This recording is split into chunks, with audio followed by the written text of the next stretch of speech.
All right, welcome back to another Wilder Minds. We started doing this a couple of weeks ago, and we started launching these kind of interview sessions. These are kind of previously recorded interviews that we had the opportunity to do. I sat down with several individuals over a period of time, and we're going to use them. And it's been really cool to see the response on some of this stuff. We've done a couple of them now, and so this one is really special this week because we've got the Maniac, Tim Sylvia. Yeah. The Maniac. How do you feel about that? I got a love-hate relationship with Sylvia for a couple of reasons, but I mean, first off, yeah, if you're going to talk to somebody, what a story. Oh man, the guy's awesome. Yeah, I mean, incredible story from where he started to where he went. Like, holy hell. I mean, it's nuts with the fighting in the UFC and the heavy. I remember before we even met him, watching him fight in Vegas live, and it was like, that dude is just he's a different breed. He's different. I mean? So yeah, it was cool. Well, he's at the time right now where he is in slap fighting, and I know out of experience, I know you know out of experience, what it's like to be slapped by Tim Sylvia. And that's how he says hello sometimes. But I got to tell you, he moved you. That's where the love-hate relationship comes from. Good move, lifted. He came up and he hit me, and I levitated, and I went like 6 feet.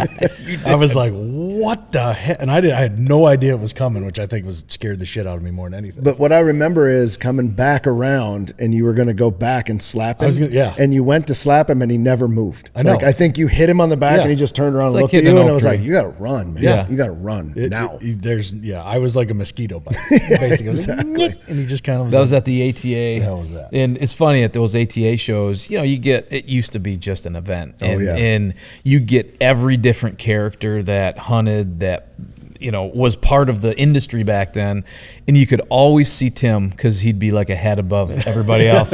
You'd look across the floor and you'd look down an alley and you'd see his giant head way above everybody else's. But it's hard to describe the size of that human being. Yeah, like the width of his shoulders, his thighs, just his hands. He's so big.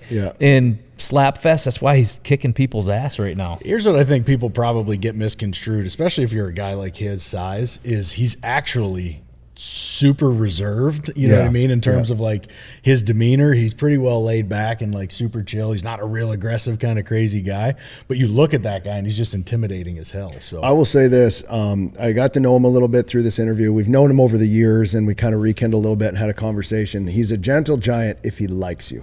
Sure. If he doesn't like you, he is going to tell you that he doesn't like you, and he's going to punch you square in the fucking face if he doesn't. That's just the guy that he is. He's a no bullshit guy, and that's what I love about him, is he says exactly what's on his mind. And we talk about some ATA stories. We talk about a story in particular where somebody got a little mouthy at the bar area during one of those conventions. I'm pretty sure it might have been Jared, that guy that we knew back in Kansas. I'm pretty sure I remember that, but we have a deep dive on a really amazing story there, and just he's getting back into shape. He's doing stem cell. He's really getting back into some stuff, and it's just cool to see his journey. We talk a lot about persistence and just overcoming injury, because the guy's had some like devastating injuries and come back and has done some amazing stuff. Yeah, as if those guys, those UFC fighters, don't put themselves through enough with their body and their diet and their nutrition and their training and all that stuff. You add the injuries on top of that, like I mean, they're superhuman. Some of those dudes, they really are. I remember one of the other ATAs. There's 2 times at ATA that I've been worked over. Once was at Sylvia when he slapped me, and the other time was when Matt Hughes came up and grabbed my leg. Yes, I thought he just squeezed it off. Yeah, like I thought he squeezed quad, it. He grabbed your quad, and just walked away with it. I thought he squeezed it, and I was expecting him to be holding my leg like this because he squeezed it so hard. So unassuming, but damn, strong as hell. Yeah, and Tim is such a diehard bow hunter. Oh man, I mean, if you follow his feed at all, like he loves to bow hunt. Like nothing else. And I'd love to talk to guys that just share that same passion for archery. And he's got that Maine accent. He does. Just a little, just a little accent that's like, just there. He could kill you. He could kill you. He loves hunting. Hit Squad Outdoors is the name of his TV show. This was another kind of one-on-one interview session that we did. So this is Wilder Minds, the interview. Hope you guys enjoy it with Tim, the Maniac Silva.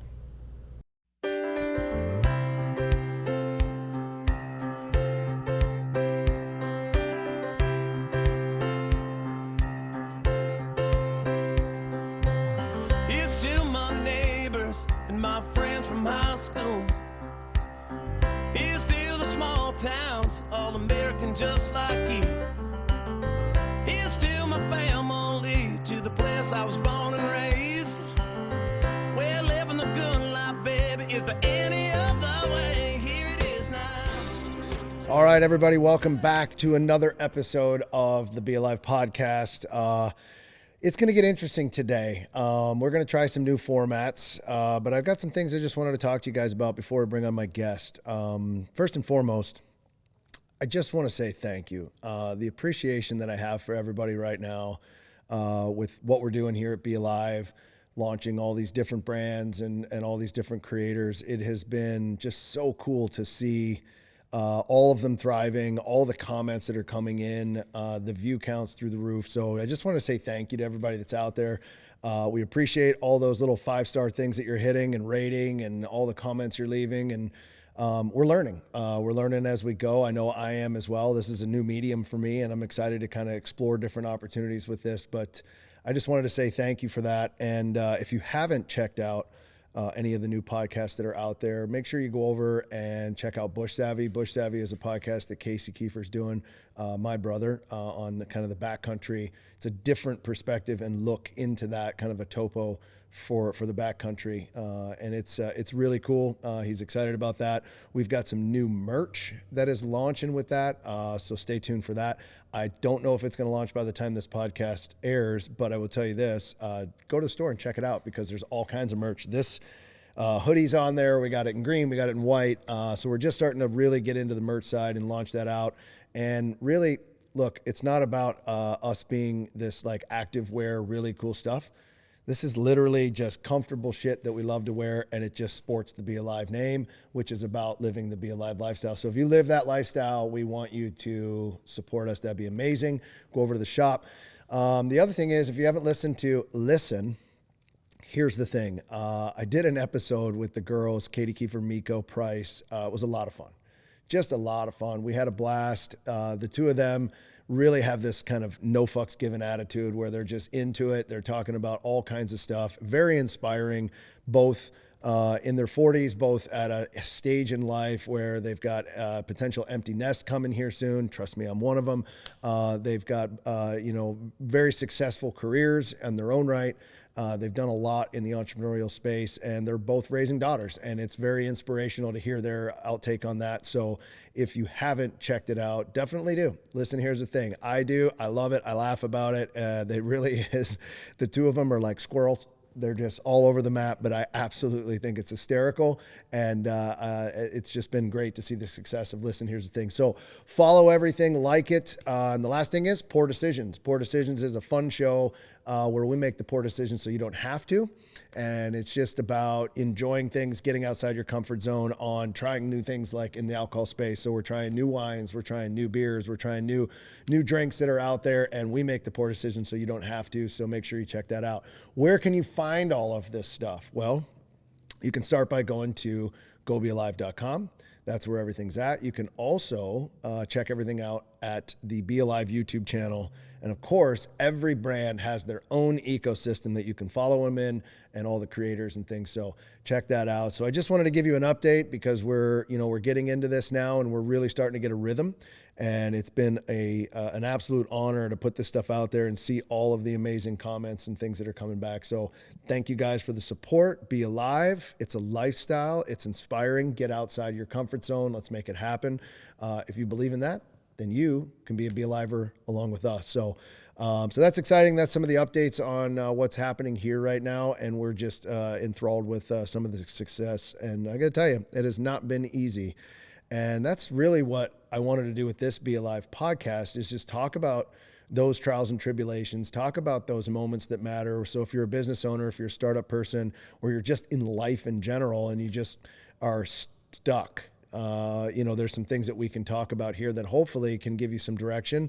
And it's not because we're professional or I'm a professional in any way. It's because of experience. I've been doing this for 20 years now, building businesses, selling businesses, building brands, behind the scene. And it's just been fun to kind of take a break from the norm of what people may know us from or may know me from, which is the Drop TV show or hunting, and get into a passion of mine behind the scenes, which is literally business and how to make brands come to life. And it's been an exciting adventure doing that. And, you know, we've been lucky up to this point to have all of our original guests in studio. And we've got a slew of guests lined up here over the next couple of weeks that are virtual. And so we're going to try a little bit of a different format where I will give you a bit of an update of what's happening and some kind of deals. And then I'm going to pick a theme for the episode and just tell you a story. Maybe it's relevant. Maybe it's something that's happening right now. And we'll pick that theme, and then hopefully that guest will correlate to what that theme is, and we can talk through it. So I'm excited to try that today. Love to know what you guys think. If you like this format, we're going to continue with it. And maybe we'll continue even when they are in studio, which is our goal, is to have everybody in studio, but with schedules and all things, we will have virtual from time to time. So let's give you a couple more updates. We've got a change on set. Last time I was doing an interview with Zach Green, and we were doing a cheers in the beginning, and we had a certain type of whiskey and bourbon. And I said, if you're a spirit company out there and you want to work together, let's do it. Well, we got one. Very cool. We got Lazy K Bar bourbon right here. This is Lazy K Bar. This is such a cool story. Lazy K was founded by the gentleman that owns the world famous Lazy K Bar Ranch out in Montana, and Cole Hauser, who you guys probably would know as Rip from Yellowstone. Imagine if Rip comes on here and has a conversation. Rip, if you're listening, let's have a bourbon and let's come on and talk about all the things that that make you be alive. So we're super excited about that. So I've got to start out by tradition, which is super weird because I'm by myself, but I'm not scared to have a little breakfast whiskey if you know me. So we're going to try this. I did have an encounter with these guys when I was out in, did you hear that? Let's just do that one. Let's do that one more time because it's fun.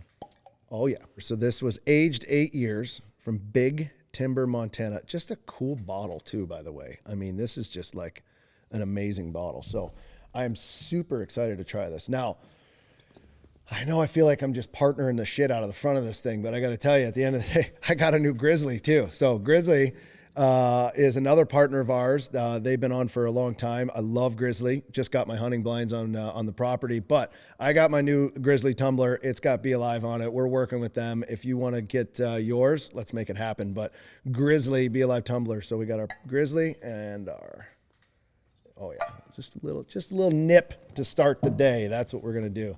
So for all of you that are listening out there, I'm by myself right now. I usually don't drink by myself. I usually have somebody next to me, but I'm going to cheers this. And then when Tim comes on, he's not a drinker. So I just gave away my guest. Dang it. Anyway, you won't know their last name. All right, here we go. Ooh. Yeah. Yeah, that's good. That is super, super smooth. Lazy K Bar bourbon out of Montana. Rip. There we go. So let me tell you a little bit about how this came about. It's a fun story that includes kind of an update of what's happening from all the other brands.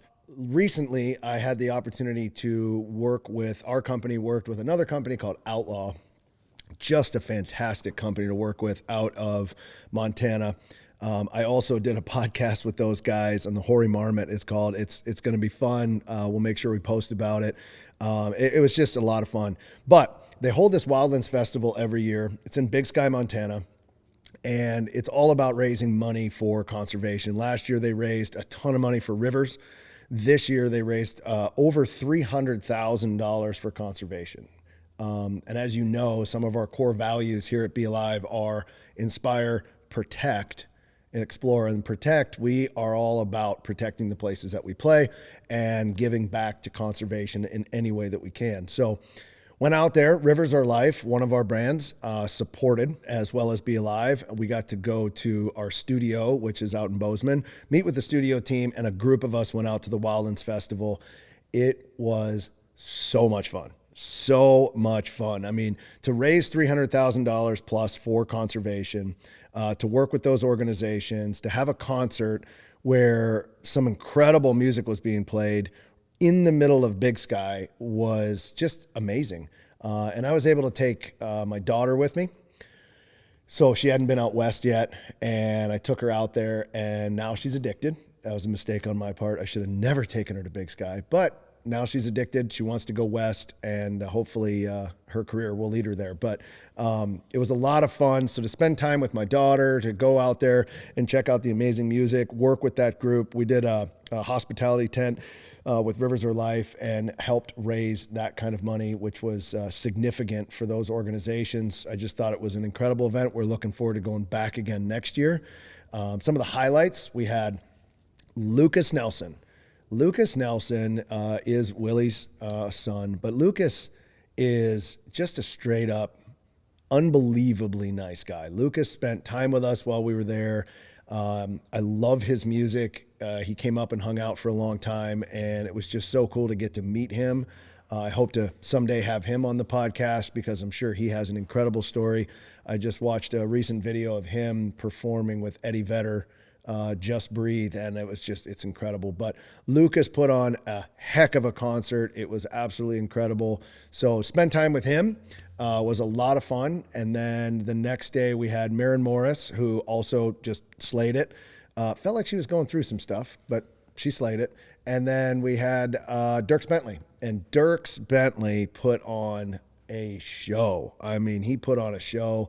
I like Dierks. I like his music. He's also a hockey player. So Dierks I see him on Instagram and stuff. He's done a lot of hockey stuff. So maybe someday we can skate with Dierks. That would be a lot of fun. Do a little one-on-one, little dangles, little tickle the twine together. That'd be a lot of fun. So anyway, we had all those guys out there, and just overall amazing experience. So check it out, Wildlands Festival.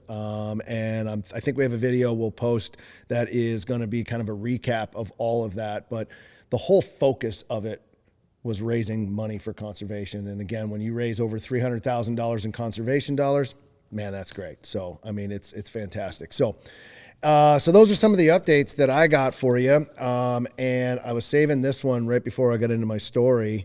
I get this probably at least, 10 to 12 times a week. Are you doing another dropped? I am proud to say that the answer is yes. We are doing another dropped. It is official. It is Outdoor Channel. We are doing another dropped. It will be next year. We're very excited about this. We have something in the works that is going to be very cool that you could participate. Let's just say that. So it's going to be a lot of fun. We're putting it together now. It is going to be a blast. I cannot wait to get back out into the Brooks Range or wherever we choose. I know Casey's going through the details right now. We're planning that trip as we speak. It takes about 6 to 8 months of planning and trying to understand what's happening in order for us to do that. So that's where we're at. We're going to be ready to rock and roll. So stay tuned. More on that. But the answer is we will be doing another dropped. Okay. So if you write me, I'm going to refer you back to this podcast to listen because we are doing another drop. So exciting stuff there. So Be Alive on Dropped. It's happening. It's coming in 2025 and 2026. So very cool. We're excited about that. All right. So let's talk a little bit about what the theme is today. Before I get into that, check out these socks. I mean, what the shit, right? These are badass socks. I love crazy socks, right? So these socks right here, someone sent me. It's a brand called Fitting Hey Bear. It's called Hey Bear. Like literally these socks say Hey Bear. And if you know anything about my past, there is a scene in Dropped where a bear kind of slyly comes in to attack us. He was all right. He was within distance. Let's just say his nose bumped up against my shoulder when I was laying in the tent. And it becomes a Hey Bear moment. Knock on wood. Everything we've ever done this far, when a bear charges and I yell Hey Bear, it runs the other way. Feel like that's not good advice for anybody that's out there actually getting attacked by a bear, but so far it's worked for me. So I'm very excited about my socks. I love fun, fancy socks, and it's so fun to wear them. And it's just a cool thing. Brightens my day. When I look down, I'm like, hey, I got some good socks on. So thank you, Hey Bear. Check that out, heybear.com, I believe is what it is. But it's really cool. It just happened to be there, and they were like, hey, you need a pair of Hey Bears. You're dang right I do. So I'm super stoked about that. Total right hand there. I just started going down a different avenue because I just happened to adjust my socks and realized I had them on. So, Hey Bear, socks, fun. Let's get into what I'm hoping to bring today with our guest. Perseverance. When I think of this person, I get very excited because he has had just an absolute amazing career of, I've seen him at his highest. I've seen him at his lowest. I've seen all the things. I pay attention from afar. He's an all-around good dude. But there's a lot of things I want to talk to him about throughout that process that he has overcome, and perseverance. And as I was thinking through that, there was a story that came to mind for me recently. I have a mentor. I met with him recently. We're going through all of the launches of all these brands and business, and we're going through kind of this restructure of the entire organization and how this is all coming together, and it's just been an incredible experience. So I meet with a mentor. I suggest if you don't have one, find one, because it is really nice to have someone that you can just literally bounce ideas off of, and they can just tell you through experience. They're not judging you. They're not telling you what to do. They're just telling you what they may have done, or what's, what has relevant to what, their successes have been. And so I go back, when I started thinking about this episode, I go back to a story. When I was put in the position that I'm currently in today as the CEO, I was looking at the books when the business was completely in shambles, and some things that were going on behind the scenes that, I just kind of stepped into, and I was like, oh, wow, okay, we got a lot to fix here. And so the first thing I thought of was, I know a guy. And this gentleman is, he's a fantastic guy, but he also is extremely loaded. Okay. So he's done his time. And, I thought to myself, I'll call him, and I'm just going to ask him to fix the problem, and then we're going to work together. It's going to be that simple. So I gave him a call, and he was gracious enough to fly his jet into Midland, which I don't have. And he landed. I went and picked him up at the private airport, and we went to the restaurant, and we sat down, and we had a heart-to-heart. And there was another gentleman at the time that was with me, and we were sitting down, and we were having this conversation, and I was telling him everything. I was like, here's where we're at. This is, I've just found out that we're this much in debt, and this is how it's going to happen, and all these things. And we had this client that was on the docket. And so he sat there just silent this whole time. He just sat there, and he listened, and he listened, and he listened. And I talked, as I do. I talk a lot. That's why I have a fucking podcast. So he's telling me nothing. And I'm like, I'm getting nothing from this guy. So eventually I say to him, so what do you think? And he looked at me and he said, this client with Vegas odds, he said, what are the chances that you land it? And I said, 75%. I think we're pretty up there. He said, I would take those odds any day. I would bet on myself. I said, yep, I am. I'm betting on ourselves. I'm betting on our team. I think we can make it happen. But I'm going to need you to write a check. Like, in my mind, I'm thinking, if you write the check, you solve my problem. And he looked at me, and just the most profound statement he said to me at the time that has quite honestly shaped a lot of stuff. He looked at me and he said, I can write you a check for exactly what you're looking for. He said, but I cannot rob you of your pour. I cannot rob you of your pour. It hit me like a ton of bricks. First of all, if you know me, I have a very short temper. So I got hot. I got hot fast. I mean, it was like I was ready to speed bag him across the table. But it set in. And what he meant by that, I cannot rob you of your pour, was you are at the bottom of the valley at the moment. And if I shortcut you by giving you this check and move you to the top of the mountain, what are you going to learn? That's what he meant by it. And it took me days to understand, but we got up, he looked at me and he said, hey, dinner's on me. Thanks. He buys dinner and he goes back to his jet. He says, you'll make it happen. Believe in yourself. And he walked away. That was it. Got back on his jet and flew off. And was probably one of the most profound things I've ever had is like just staring at this guy going, you're going to solve my problems. And he said, no, I'm not. You are. And when you're in those lows and you're in the bottom of the valley, I know it's lonely. I've been there. It is so lonely. And you're thinking about all the things that you could do better, all the things that you wish you could do better. But in the end of the day, time heals all of that, right? Perseverance. You have to have perseverance. You have to prevail. You have to get through it. And the people that do, they take the one extra step. So when it gets hard, most people, they change. They start to niche hop. They go, this is the direction I'm going to go. And then that starts to get hard and they go, oh, it's not working out like I thought it was going to be. So now I'm going to niche hop. I'm going to jump over here and I'm going to start to do this now. And because that's not working. Where had they just stayed and persevered an additional 3 to 4 things, they'd have got it.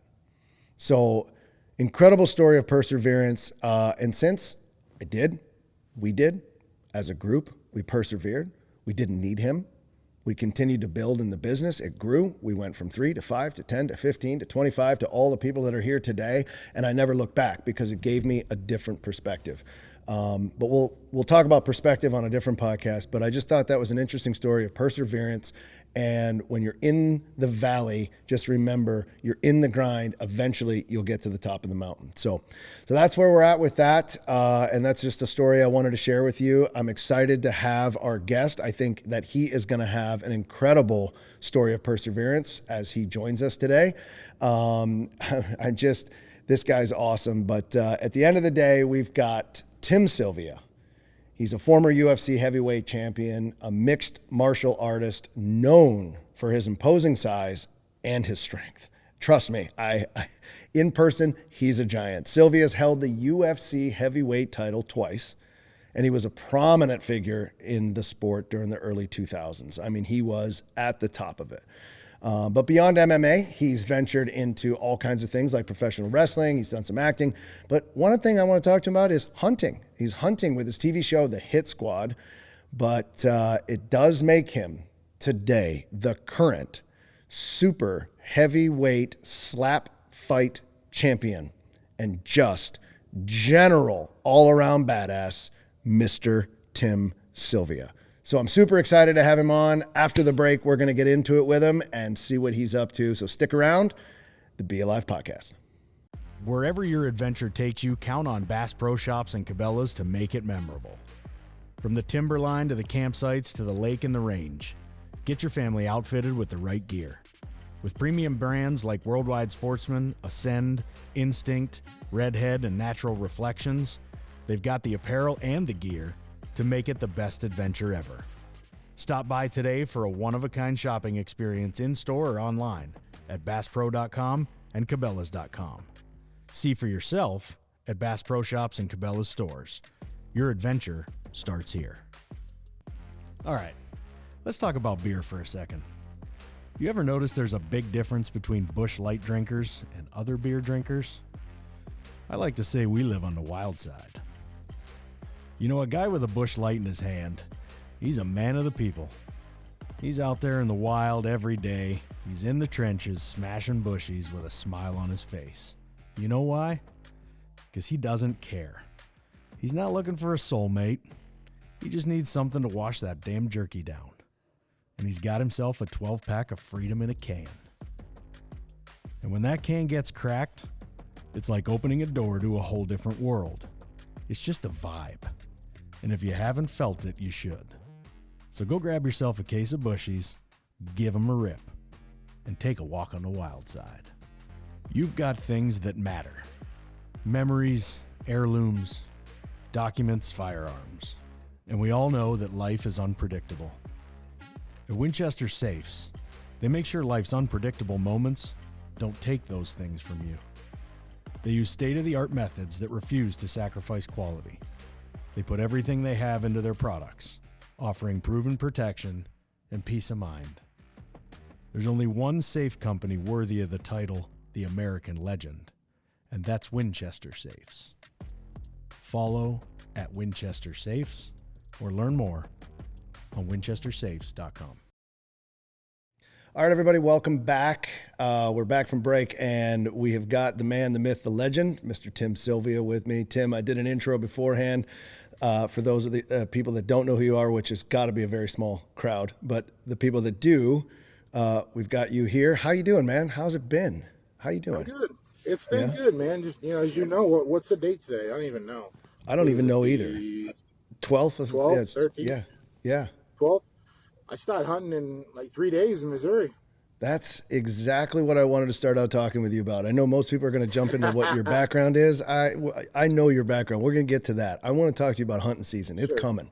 Hunting season is here. How great does that feel? It feels great, man. As you know, as a deer hunter, you prepare all year. I've been down to the farm doing food plots and trail cameras and doing the supplemental feeding and mineral and all that stuff. And then I got a veteran hunt here in Missouri. I lease some ground off of an outfitter down there, and we just kind of do actually a trade. I bring in blinds and mineral, and I do food plots and stuff like that on there. So I get the run of their grounds, but I pretty much just focus on their 800 that they actually own, and the rest of the stuff goes to all their clients and stuff like that. So it works out good. That's awesome, man. I find that to be some of the most fun is actually the land management side of it. Like all the prep work going into it. Like you love spending time out there on the farm? I love doing it. See, it's good for you. You have a brother who's willing to help. I'm an only child, and it's tough finding help doing all that. And literally, if you have just one person helping you can cut your time in half, especially when it comes to all that, because they can be out doing the mowing or whatever, or the spraying, and then you can get the planter ready and all. I just got a new planter this year, which I'm really excited about. A no-till drill, that takes away three steps right there. It does it drills it cultipacks it, and it seeds it, so it does it all instead of having to spray, and we still got to spray, but instead of having to till and then seed and then cultipack, you just that takes away 3 steps. So it's huge time consuming, but doing it that way, it's a big help. Oh yeah, that is having the right equipment absolutely speeds up the process. I know, just like for me, I know it's like you start to get anxious. I start putting food plots in way too early. I just get anxious because I want to get out there, I want to do it. Yeah. Then you get those trail cams running, and then all of a sudden it's like Christmas morning, right? I think you're with Reveal as well, so you get those reveals, you get the cell cam coming in, and it's like every day, every morning I wake up, I'm checking those cams. Every morning I have over 100. I'm like, and I tell myself every morning, do not get on your phone, just go straight to the gym. Nope, I'm on my phone for an hour, and I'm like, I'm late for the gym, so I get up and go to the gym. I haven't looked at my cameras yet this morning. I said to myself, I'll look at it when I get some downtime at work or whatever, and I still haven't looked at them yet. So. Yeah, no, I'm the same way. I'm like, don't look at it yet. Just go to the same thing. Go to the gym, and then I find myself in between sets scrolling, and then I'm just sitting there for 25 minutes, and I'm like, now I got it. Now I lost everything, and then I'm like, I might as well. I'm going to go today. I'm good. I feel good. So I had a really, really bad experience this morning at the gym. Oh no. I'm at the gym. I got to use the restroom, and we have 2 unisex bathrooms upstairs at the YMCA, and so I'm in there doing my thing, and of course I bring my phone out, and I'm looking, and apparently I didn't lock the door, or it malfunctioned, whatever, but I hear a click and open, I hear this woman's voice, and I look, and she's talking to a gal with a door open, and I'm like, hey, and she just lets a scream out of her and shuts the door, and I'm like, well, now what am I going to do? I'm like, okay, well, I'm going to go out there, introduce myself, and just say, hopefully this isn't as awkward. You just saw me bare ass on the toilet. Wanted you to know my name at least. But, she was gone. I think she just, her gal just packed up and ran the hell out of there. Oh, my God. I didn't see her. The visual, and I don't know if I recognize her again. I knew what she was wearing. Yeah. And she had white headphones on, so I was like, I can pick her out pretty easy. I didn't see her anywhere. And I don't know if I'll be able to pick her out next time I'm in there if she's in there. Oh my So, God. The visual I have of this poor woman, she sees you and she comes in and it's like, there's Tim Sylvia sitting there going, "Hey, what's up? Good morning." Like that's a scene. That is something, and man. she looked cute too. And I'm like, oh geez, Uh-oh. it's even worse. Yeah. Oh, that's fantastic, Mel. You've been pounding the gym a lot lately. I saw you were posting about it. You're down and you're trying to kind of get back into some things there with the weight loss and all that stuff. That's awesome, man. Well, I got a new knee back in January, and the weight just started coming off by doing physical therapy and rehab, and I was like, huh, this seems kind of easy right now. I don't, it just getting a new knee changed my life again. I was down and out for about 8 years. It just hurt so much and just being lazy and not doing anything. And I started doing rehab 3 times a week with them and twice on my own, and the weight just started coming off. And I'm like, well, I'm going to roll with this. I'm going to start doing what I know how to do, and that's lift weights and eat better. Yeah. So I've been doing. Yeah, I mean, you did that your entire career. Right. Yeah. So I'm down about 70 pounds. Oh man, that's fantastic. Being a fat ass. So that's fantastic. 340 right now, and that my first goal weight was 350, and I made that, and then my next one has been 325, and that one's coming hotter, and then we'll see how that comes, and if I finally get there and I feel good, I might shoot for 300, or I might just stay there. I don't know yet. Yeah, no, that's fantastic, man. You got to feel better, getting around better, probably. And then especially with the knee, anytime you can fix a problem like that, that's got to be huge for you. Yeah, it was. It really was. I was gonna get the other one done 6 weeks after, and then I'm glad I didn't. And then I was thinking about doing it this winter again, but I'm like, no, not yet. I can still. It's not giving me that much of a problem as the other one was, so I'll just kind of wait maybe another year and see what happens. Yeah, that's incredible. So before the podcast started, I was talking about perseverance. It was actually just a little bit about to be alive, and be alive is about living your best life, being alive, right? Like, and it all started with that, and it's kind of spun up into something amazing, and we're super excited about it. But we were talking about perseverance, and one of the things I mentioned was you've had a lot of injuries you've had to persevere through in your career. And, I know you had some arm injuries, some knee injuries. I mean, all kinds. I can only imagine, how many injuries you've fought through. What's that mentality like to know, like, no matter what, like, you're going in there. I mean, that was your job, but you were like, I'm just getting through this. I'm pushing through. And I got to imagine there's times where you were pushing through some pretty bad injuries, but still showing up to the octagon and getting after it. I mean, what's that mental state like? Is it tough for you really to get in that mode? No, it wasn't. You're just hungry, angry, and pissed off at the world. Fight camps suck. Yeah. Training MMA was awesome, fun. We had a good camp. We had a good crew. That was fun, the camaraderie and all that stuff. But fight camps, when done right, they're meant to break you down, rebuild you, be physically impossible to do. You're not going to have any good nights. Yep. You're getting beat up the whole time. You're dieting the whole time. They're miserable.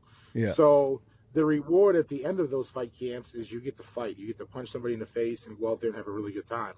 Yep. So, yeah, injuries happen. I don't think I ever fought healthy, but that's just the way of the game. That's the way we all were. And back when I was fighting, you weren't covered under any kind of insurance unless you fought. Nowadays, the UFC, once they sign the contract, they're covered under insurance. So you see a lot of the guys in fights being canceled or pulling out because they're injured and they don't continue.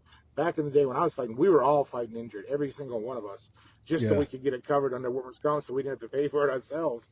I fought Randy. Probably one of the worst injuries I had, I think, was when I fought Randy.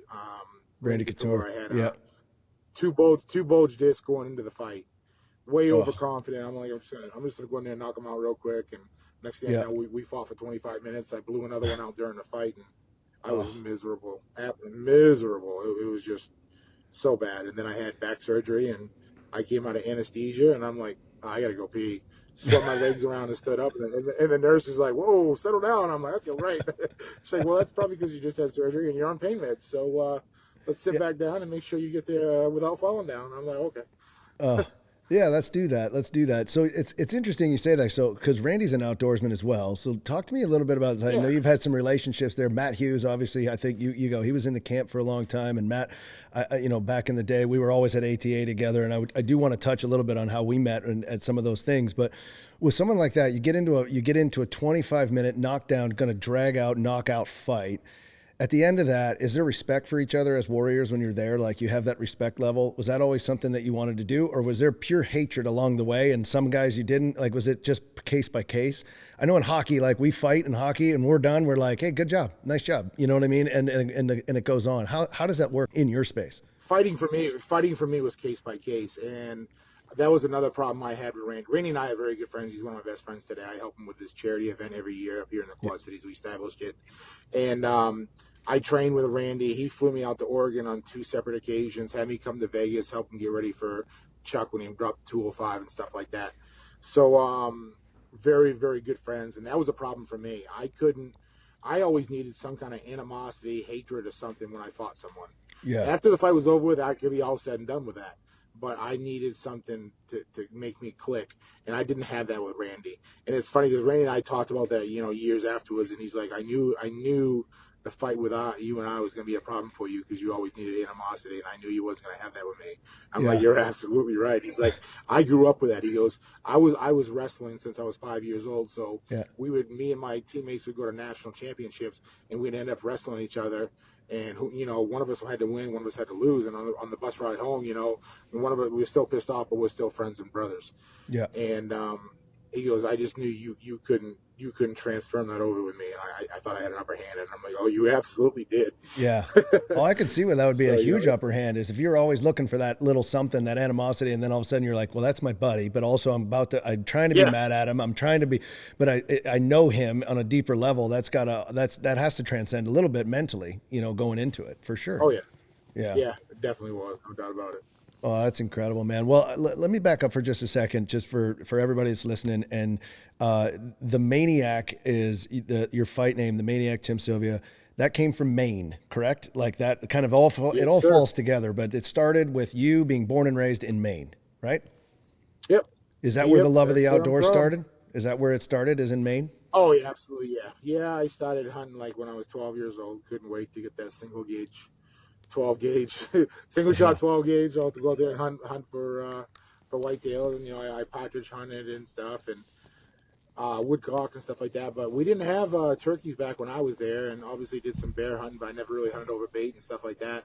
Always tried to moose hunt and never could get drawn for the tag, and now it seems like everyone gets drawn for the tag. I still try, but I still don't get it. But that's definitely a dream of mine to go back to Maine and hunt moose. Yeah. And I got a lot of friends, trying to get that tag. So in Maine, you can put somebody on the application with you. So if a good buddy of mine gets it in Maine, I can go hunt with him. And I can that'd be cool. Do the harvest as well. Yeah. So I definitely want to do that. And I haven't shot a Maine bear. I always shoot all of the black bears I shoot are always in Canada and stuff. So yeah, so you haven't got a Maine black bear yet. Too. And Maine does something different out there, which I think is interesting, at least from the guys that I know that are from there. Maybe you can confirm this.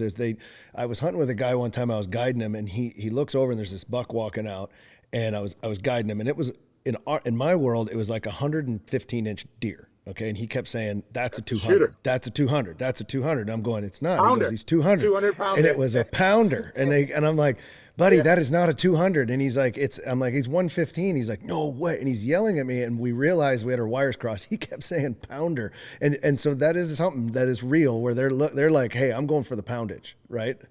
Yeah. Like that's a big thing. Yeah. So it's funny whenever I get a deer here in Iowa and stuff, all my relatives and friends are like, what do you weigh? What do you weigh? I'm like, I have no idea. We don't really weigh them here in Iowa. We're more about scoring and age, Yeah. It's amazing. But in Maine, I mean, I never saw a buck the 10 years that I lived there to shoot at. Yeah. I mean, the Maine is so hard hunting that it sucks because we have the same woods as Canada. In Canada, you can bait, and in Maine, you can't. Yep. And it's it's so hard to see those deer in Maine that we don't have the soil for food plots and stuff like that. And it's tough, man. It really is tough hunting in Maine. Like I said, I never got a deer the whole time I lived in Maine. The first time I hunted in Iowa, we were shotgun potty and hunting, and I killed 7 deer on the weekend. I'm like, oh my. Yeah. This is amazing. This is how you do it. They just changed that rule, I think. Didn't they just change that rule too in Iowa or something with party hunting? I think they just changed, right? So what happened is out-of-staters can no longer get a doe tag and go party hunting with a resident and use their buck tag. Got it. I knew there was some change there that I knew was coming. I'm not 100% positive on that, but I believe that's how it worked. Yeah. Because the loophole was all the out-of-staters were getting doe tags, then going to hunt in Iowa with friends, or even like a lot of shady shit was going on. A lot of outfitters have been getting busted for this. The outfitters there in Iowa, they'll go around and get all the elderly. They'll give them $500 for a buck tag to go get it, and then this non-resident comes in and gives them $5,000 to shoot an Iowa buck, and they're like, yeah, we got tags for you, So they stopped the non-resident side of that. I mean, that's good. Listen, I always knew. I'm not 100% positive on that. Okay. To be honest with you, Chris, but I think that's what happened. Okay. Yeah, I always knew it was there. I always knew I never did it. I never party hunted like this. I always would just draw at archery, or a late season muzzleloader was always easier for me to grab because I could do 2 years on that, and I love that season. So I never did the party hunt. I know a lot of guys that did, and they would do that. They'd be like, "Well, I got a doe tag. I'm going down there," and I'm like, "Oh, well, I guess you can." But I'd never done it before. So, and I knew there was a change. I don't know exactly what it is, but I'm sure someone's going to tell us. Trust me, we'll put this out, and they're going to give us a whole spiel in the comments. I don't know exactly what it is, and honestly, I really don't care. So lay off our asses if we're wrong there. Comment people. I'm an Iowa resident, and I give 3 buck tags. So yeah, you get to do it anyway. Good. So looking back, all the times, like, you've got all these amazing memories and all the stuff you've done. What do you have in your mind from a hunting space, just from the outdoors and the hunting? Do you have a favorite memory? Do you have one that, like, a core memory of, like, is it when you were younger? Is it something in recently? I know you've done a lot of stuff in the outdoors, but is there just a core memory that comes to you when it comes to hunting and being outside? I mean, there's a few different things. I mean, one of the really cool things for me was, I grew up watching hunting and stuff like that. And my first ATA I ever went to was in Atlanta. And I was the heavyweight champ when I went. I went with some buddies here in Iowa. They were trying to do a DVD thing, and I partnered up with them. And I had no idea how big I was in the hunting industry. And one of the coolest things ever was I'm walking down the aisle and I hear my name being yelled, and I look, and there's Cuz Strickland running down the aisle. That's awesome. Running to meet me. I'm like, oh my God. The OG and Godfather Cuz. I know, right? He just starts talking to me, and I'm like, oh my God, this is Cuz. You know, we just became friends, and he's like, I want you to wear mossy yoke. I'm like, I think I do. He's like, no, I see pictures. You wear both. I was like, oh, okay. Didn't even know. But, I mean, that first ATA was just amazing for me because of all the, the big fan of the Druries, Lee and Tiff and all them. And Mark and Terry, like, which one? Oh, Terry came down the elevator and he's like, man, I want you to be my brother. We're big fight fans, and he called him, and Mike comes down and opens up the elevator, sees me standing with Terry, and he's like, nope, no fucking way. Tries closing it, and I'm like, what? And then we stop the elevator, and he's like, I saw what you did the other night. I'm like, what? He's like, I saw you choke that guy out. You ain't choking me out. I have no reason to. I mean, he's like, I thought, Terry's trying to get you to, choke me out or something. I'm like, no. That's great. Yeah, there was some jerk. There was some jerk off there at the ATA that kept getting drunk, and he just kept messing with me. I don't drink, so I don't deal well with drunks. And I finally just had enough of it, and I grabbed him right in the lobby at the hotel that was hosting the ATA, and I choked him unconscious and left him there. And he had a pretty gal with him. And I grabbed her, and her and I went upstairs. Oh, that's the best ever. I'm going to choke you out. I'm taking your girl. And we're done. And thanks for coming. Then she turns around and do about it. Her man's laying on the ground, choked out. And then you're going to meet Terry Drury. That is an incredibly unique story. And Mark and Terry are first of all, the salt of the earth, unbelievable. I mean, as Chris and Casey Keefer brothers, and then having the Drury brothers, they were they were iconic. They still are. They're the most they've been so gracious of all the people Yes. that I know in the outdoor industry, the egos that are out there, they have just been so gracious. Anytime I've ever called or talked to Mark or Terry, any of that stuff, they pick up they call, they text back. They just got, they're the first ones to say, hey, I watched this great show tonight. Like, they're just like incredible. And so it's awesome that you got your start through those two guys as well. They deserve all the credit in the world, because that was dream season, celebrity season. Yeah, that was like in 2010. So, you know, we remained friends for, well, we're still friends, but, you know, it took 6 years, and actually like 5 years. I think I got on the show. They took me turkey hunting at Max Farm in Iowa, and we turkey hunted and killed a nice turkey, and, you know, hung out and stuff. And that's when they just started Bow Madness, I think, and they showed me the first one or whatever, and we watched whatever, and I thought it was cool and stuff. And then they said, well, would you ever want to do a dream season? I'm like, I love dream season. That thing's awesome. Like, we've been thinking about doing a celebrity version, and we've got a few other celebrities involved. I said, I'd be up for it. And then literally it happened that quickly. The next year they said, hey, we want to do this. We Awesome. We think this is gonna be big. So And I did it, and you got the Lindsays on that one, so you're like dialed right out of the gate. I know, all three Iowa residents with their own farms. Yeah, it worked out pretty good. Fantastic, man. We were stacked. I was just thinking back. I'm almost positive that I was at the ATA that you choked the man out. Like, it just hit me. Like, I was like, I remember being in the lobby, and the rumors started flying around. They're like, Tim Sylvia just choked a man out and took his girl. I'm like, as a matter of fact, I might even know the guy you did it to, which is fantastic. I think the drunk guy in the lobby. I'm thinking I don't recall really meeting you guys and stuff until like a couple of years later, from what I recall. I was a fan of you guys' show and stuff like that, and so I thought it was really cool to meet you. I don't know which one of you I met first, because I can look at both of you and I know both your names. Yeah. But when you're separate, that screws me up. Yeah, that does my mom too, so it's fine. Okay, well, that's good. Yeah, it's fine. Now you guys are not twins either, are you? No, I'm 4 years older than Casey. Yeah, Casey's got the bigger red beard, and then I'm actually 4 years older than him. Yeah, well, so Casey's a little bit bigger than you. Yeah, so he's bigger than me. When I see you guys, it's easy to figure out which one's which, but when I see you separately, it screws me up. Yeah, we actually, so it's PSE, I think, is the first time we really met. We were like through the PSE world, because I think we were at PSE. I want to say you were at PSE as well, something like that. And I remember an ATA specifically, and it was a fantastic story. You came in, we'd met, we shook hands, we got off, like hit it off right out of the gate. And you know, we were big fans of you and what you've done in the MMA sport. And then I remember there was a time like you were walking down the aisle. Casey was facing a different direction. I don't know if you remember this or not. Casey's facing a different direction, and you came up behind and slapped him in the ass so hard, and he flew. Okay, so he went like, literally, he moved like 15 feet into the aisle, and he turned around like, and Casey's got a hot temper. He turns around and he goes, okay, I can take that one. I'll take that on the ass. And he looked at you, and you were like, and you just kept walking. So later on, you're walking, and he comes up behind you, and he's like, I'm going to get him. And he went to slap you, and he hit you in the ass, and you never moved a foot. You just turned around and looked at him and chased him.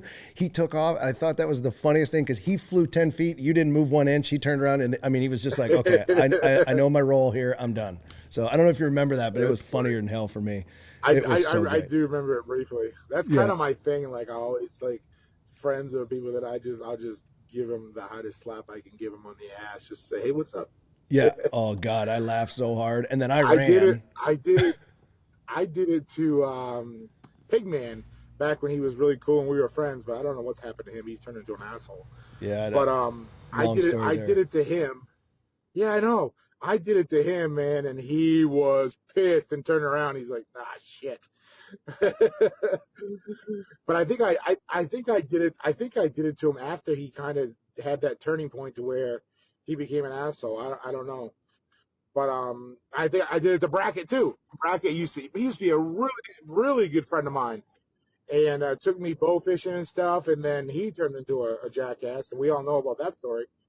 And so I love doing it to people like that turn into, they used to be really awesome people, cool people, friends of mine, and then turned into assholes. So they worked out good for those It's two. crazy how the outdoor industry was for the longest time. I mean, everybody does talk about the good old days. I think we came in at the right time. It was ripe there was Lee and Tiffany, there was the Waddells, obviously the people that paved the way. And then we kind of came in with like Heartland Bowhunter, and Casey and I came in with some stuff, and it was like a different wave. It was a different level of production. It was a little bit different of a story.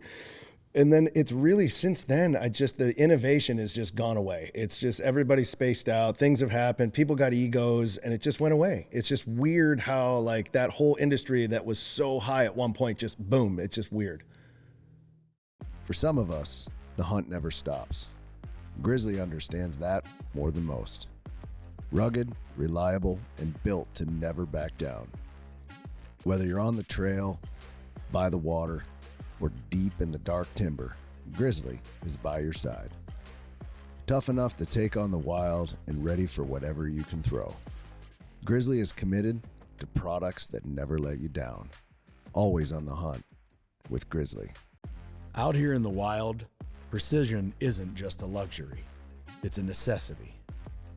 Leupold Optics is built on the foundation of American craftsmanship, where every features function first. For over a century now, they've combined dedication and technology with a relentless put-it-to-the-test attitude, creating optics that stand up when everything else stands down. When it matters most, you need the best. That's what you get with Leupold Optics. While other companies out there warranty failure, Leupold guarantees performance for life. Some call it out on the trail. I like to call it the road less traveled. The kind of place where the going gets tough. That's where Tracker Off-Road comes in. Made for those who won't back down. Tracker Off-Road delivers the hardest working machines with the greatest capability at the strongest value in the industry. Built by those who know what it takes and designed for those who don't turn back. Tracker is dedicated to delivering machines that let you get the most out of your day and your dollar. Ready to take on your next adventure? Go with Tracker Off-Road. Every shot counts. And when it's time to make it count, you want the best. Winchester Ammunition has built its legacy on a commitment to innovation by continuously pushing what's possible. In the heartland of America, the American legend crafts ammunition that's purpose-built, reliable, accurate, and ready to perform no matter how harsh the conditions. Whether you're hunting or shooting for sport, Winchester will be there.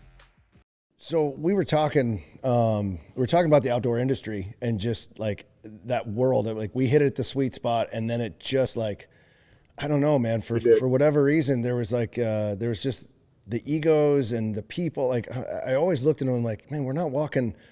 We're not getting Academy Awards here. Like we're blessed to do what we're doing. Like we're hunting for a living. Like I don't understand why the egos in the industry. I mean, how many egos have you run into that have just getting paid and yeah, it's ridiculous. Too many. And then COVID has ruined the ATA now. Yeah. But about probably, it's safe to say 2 or 3 years before that, it was all the bedazzled dudes in jeans with a hot chick holding hands walking down the aisle thinking they're going to be the next Lee and Tiffany.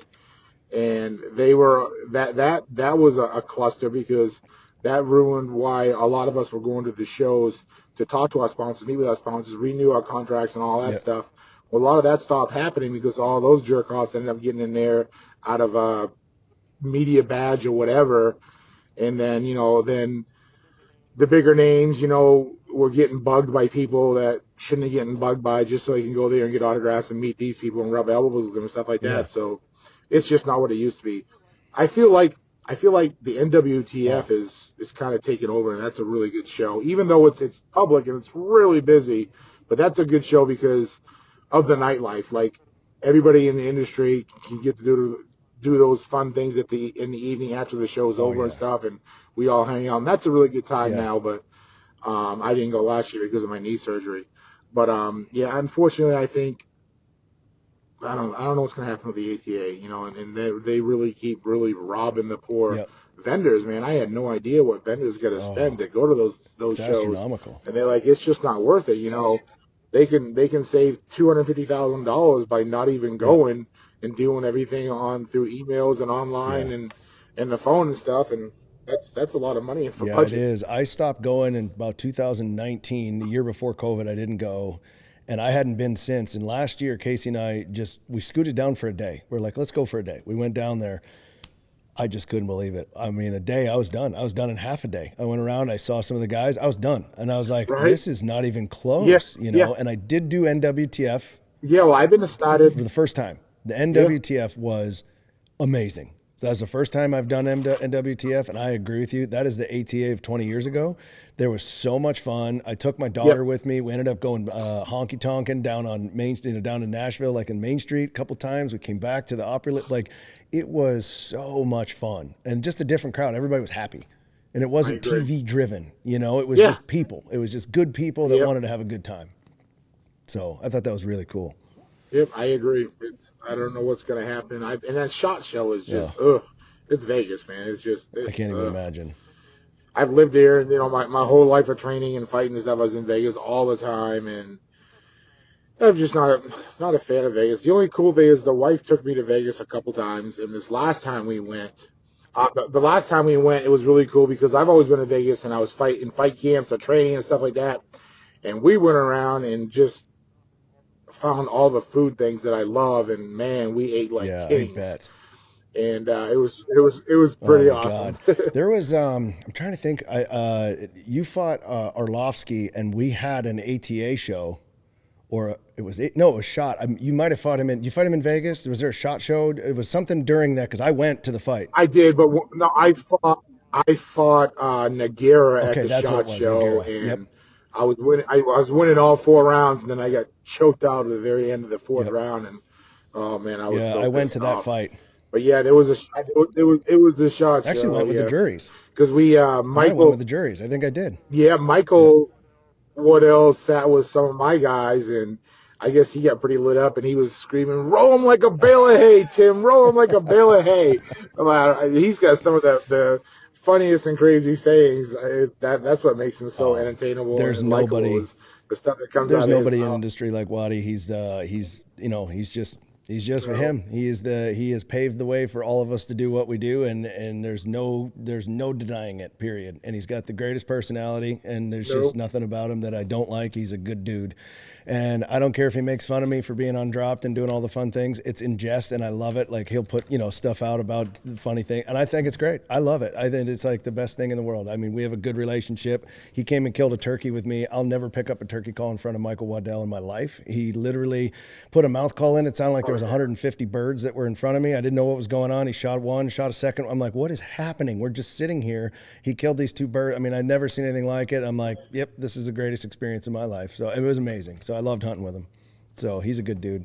Yeah, it's kind of like hunting with Mark with Terry. You world champion turkey callers. They know what's Oh going yeah, on, yeah. man. They're not going to mess around. And I just Just sit there and and hold the no gun. ego, and they just love to share in the sport of hunting, which is awesome. So very cool, man. Well, I know you're doing Hit Squad, and you guys are doing a great job there. I love seeing the stuff that you're working on there. But then you've recently, and I want to get into this for a second. You are the super heavyweight champion of slap fighting. Jesus, what in the fuck are you Yeah. doing slap fighting?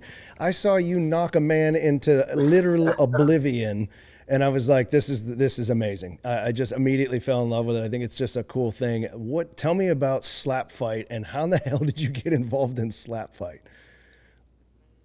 Man, it's been out for a Yeah. few years now, and I was just kind of a fan of it. And I watched a lot of it on the internet, and then there was two heavyweights that went at it, and I was just like, this shit looks fun. I commented on it, and immediately the promoter hit me up. He's like, Champ, Yeah. big fan.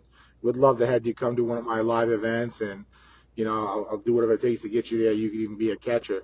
So I went to it, and I was a catcher, and guys were getting knocked out, and I was Yeah. catching them and stuff, and there was two super heavyweights that were supposed to go, and one chickened out, and I said, well, I'll do it. And they're like, what? I'm like, I'll do it. I don't care. And they're like, the other guy's like, no, I don't think so. But and then the promoter's like, dude, if this is something you really want to do and you're serious about it, I'll put it together, but I need to promote it. I'm not just going to let you jump in here and do this and no one knows you're doing it, because Yeah. this could be big. So yeah, I went home, and he called me up, and he's like, you serious? I said, yeah. He's like, well, start doing whatever you got to do, because I'm going to put together one for you. And he did. And I went there and knocked that guy out. Oh my God, that's so great. So I I love did that it you're like, again, it's fun. and, So you look at a guy getting and knocked the out, title getting shot. slapped. You're like, this looks fun. This looks great. Let's do it. And then you're in. Well, when you fight grown ass men for 16 years and you punch each other in the face for 25 minutes, a slap here and there is nothing to me. I love it, man. I absolutely love it. I love it. I've seen it. I watched your last one, and I was trying to get on like, whatever, the Rumble or Dawson or something, and I was like, and we were sitting around, and I was like, I gotta see if he's gonna knock this guy out, and you had a fantastic, the one in June that you just did, and I'm like, yeah, this is gonna be fantastic. Yeah, it was at Neanderthal that you fought there. Yeah. So that was. Yeah, he was the undefeated champion. Yeah, he was 6'6", 340 or something. So it was a good. So you got two big guys that are slapped. Like you slap me like that, I'm injured for a long time. Like I could have serious damage. So you got to stay with the super heavyweights to hit them that hard, right? Yeah, you would definitely go to sleep for probably more than one day. You can find out if you want. No, dude, I'm good. You've already slapped me once in the ass. I'll take that, and that hurt. I don't need to be knocked out in the head. That'll be fine. Oh God, it's so great. Well, it's amazing. So you got one coming up, or is it like, are you on a break right now? Or are you guys going to kind of plan another one for the fall, or is it going to be next year? Or what's your plans? Well, as you know, hunting season's coming up, so it's pretty hard for me to train and get away from that. But the problem is between Neanderthal and him and I cleaned out the division, and I beat him so easily that there isn't really anybody that makes sense for me to go against right now. So they're going to hold a super heavyweight tournament, and then the winner will get a title shot. So they're kind of putting that together. But now they got a couple different events on ESPN. Have you seen Ka Jiu-Jitsu? No, I have not. Talk to me about that. Two guys are in a front seat of a car, seatbelt in, and then the horn goes off, and they got to try to smite one another in a vehicle. And they can use seatbelts and stuff like that. So they're doing that's on ESPN now. And I lost. No, it's just they're looking up the Ka Jiu-Jitsu to see if there's anything that pops up here. So they're looking at this. And, okay, there you go. Yeah, that's so I'm looking at this right now, the Ka Jiu-Jitsu, and you get in here, get in the vehicle, strap in, and then you guys got to submit it. So you got to submit. So could you punch, or you just got to choke them out? No striking at all. So it has to be just jiu-jitsu. Or armbar or something. Yeah. Just jiu-jitsu. This looks like my brother and I trying to get the keys off each other when we were 16 years old. Like, and then you got Top and the guy. So that's one event they're doing, and then the other event that they're doing is tire wrestling. Tire wrestling. Okay, so what are we doing there? We got there it is right there, popped up first thing. Yeah, we're gonna have a big ass tire, and then the objective is to put the other guy in the tire. You got to pick him up and put him in that tire. That's amazing. Yeah, yes, that's what I'm gonna do. I'm gonna do that next. That is amazing, dude. I could just see you right now slamming some guy into this tire. These look like some lightweights here or something, but that's like. I'm going to suplex. I'm gonna suplex the guy and put him in it. Fantastic. I do not want to be on the other end of that, but I see what that is now, and I am watching. I am in 100% on both because I want to see, like, what if they put you in a small car? Like you're in a tiny car, is like the same size. I can't do jiu-jitsu. There's no way I can do it, bro. I can't fit. I mean, I can't even. I have to drive 3/4 ton trucks. They'd have to give you a truck. Like there's just no way. You just crush the guy. Well, we were shooting the shit about it. It's like, we could maybe do bus jiu-jitsu where we could get an old bus and just the two of us sit in the bench seat and go at it or something. I don't know, but it ain't happening in any compact car that they have for Ka Jiu-Jitsu. I can tell you that right now. No, that is not happening. I couldn't move. I mean, there's no way I could. I mean, I have my arms and that's about it, but I struggle just trying to get seatbelts on sometimes in those little there's vehicles. No way. You know, when you have to get the Ubers and stuff, and I'm cheap, man. I'm so cheap, and when it comes to Ubers, I don't even get the XLs. You just get whatever comes, the comfort that comes, and then the guy goes, "Oh shit, no, I got it, and you jump in. That's amazing.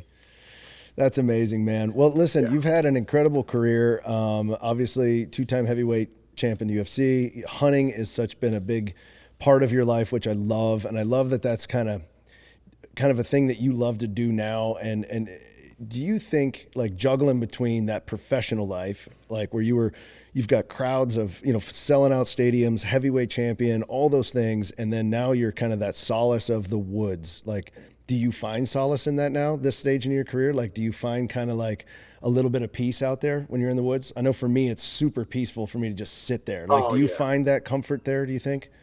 Yeah. I do, yeah. I mean, there's nothing better than just getting in a tree in the pitch dark and then watching the world wake up and the sun coming up, and then all of a sudden, just before the sun comes up, the birds start chirping, the squirrels start moving around and stuff, and yeah, man, that's so peaceful. And it's the thing that draws us to it. Do a lot of soul searching, a lot of thinking and stuff, and I as crazy as this sounds, I wouldn't want to do it without a cameraman either, just because I like that extra, like, when you get bored and stuff, it's just, like, nice to turn around and talk to someone or whatever, It's just nice to have somebody there to talk to. For me, anyway. No, dude, it was 20 years we've been hunting with this, with a camera guy, and I've had the privilege of having maybe 3, like, the entire time, like the same 3 guys, and, they've gone on to have great careers, and they're all filming everywhere and continuing to build, but, like, last year, I just, we're building this business, building the production, the media company up, and I didn't have a lot of time to do it. And we're not really on the Outdoor Channel anymore, except for Dropped. And then we do a lot of stuff on YouTube. So I didn't really need to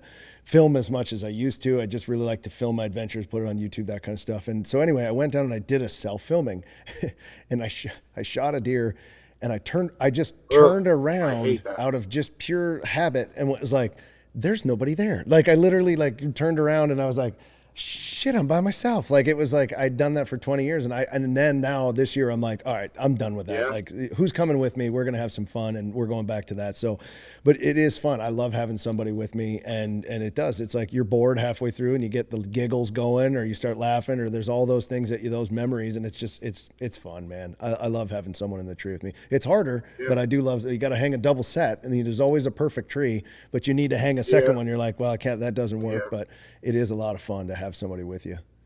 So, well, after all of that, after everything you've been through, I know the highs, the lows, some of that perseverance of fighting through injuries, fighting through career, doing all the things that you've done. Like, what advice do you give athletes or guys what do you think is some of the advice you would give to somebody, that's maybe just getting into it today? Like, is there something that you've learned along the way that maybe, is like, oh man, if I look back, if I just had more patience, or if I just, done this, is there anything that springs to mind that would be advice to the new guys getting into sport today?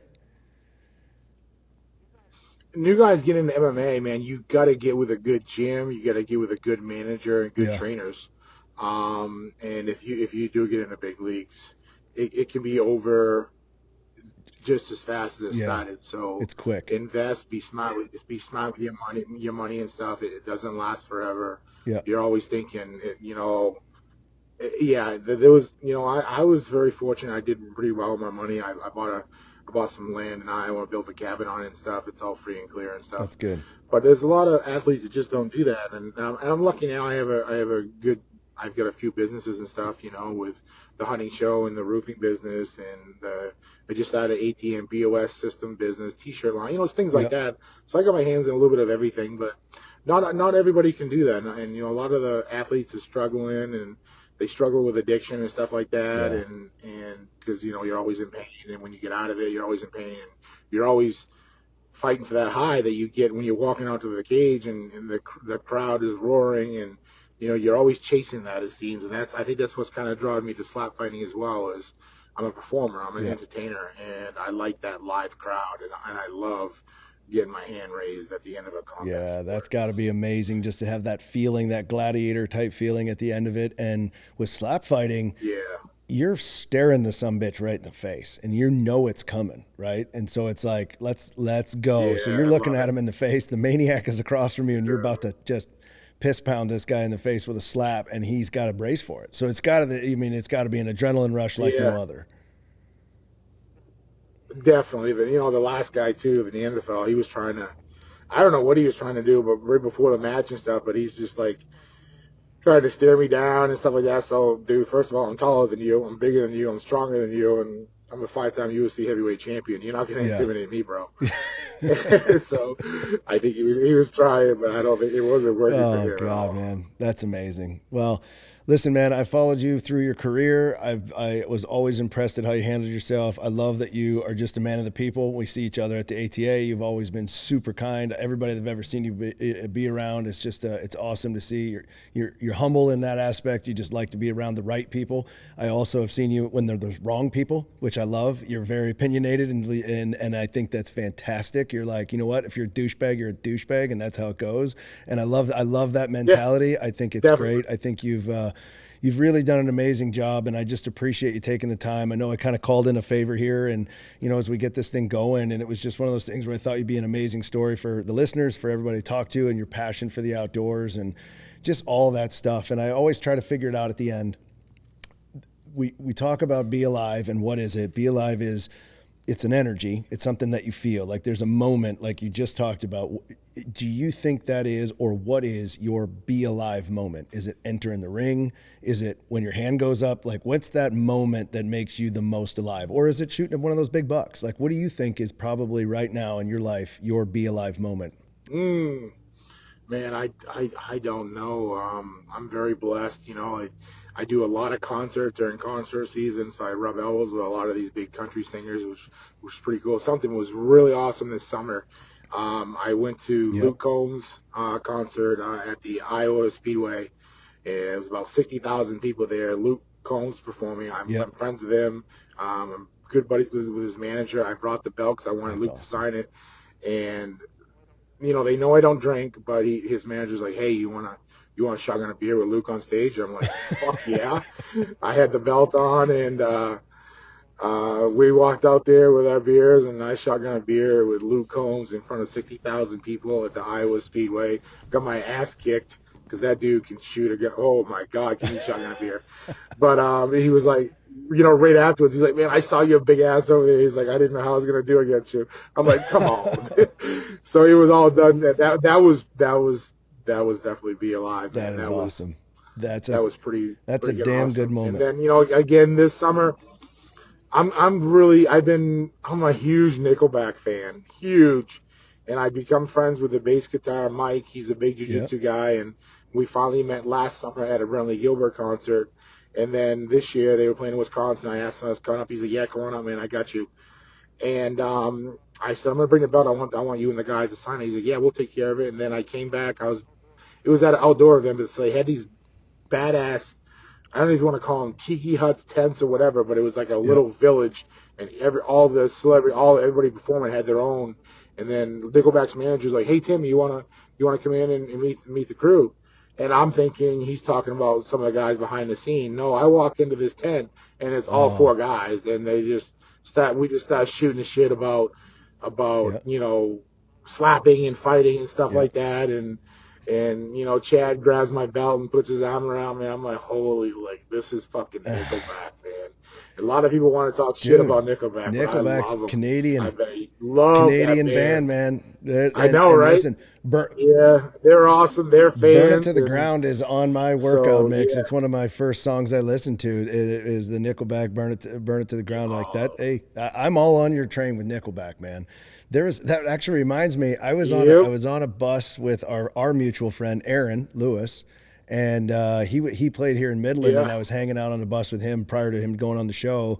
And afterwards, we went to the bus, and little festivities pursued, and we had a good time, and we're all sitting around. And he goes, I'm going to Iowa, and I was like, oh shit. And he told me, I think he was going to meet up with you or something in Iowa, and he's like, just stay on the bus, man. Let's go to Iowa. And I was like, this close. I was like, I think I texted you, and I'm like, I might be coming to Iowa, man. Like, I might just stay on this damn bus. It was like, that was just such a fun moment. And he's a good dude. You would have been so high when you got there. You probably would have. I know, dude. It was that. That's I love Aaron.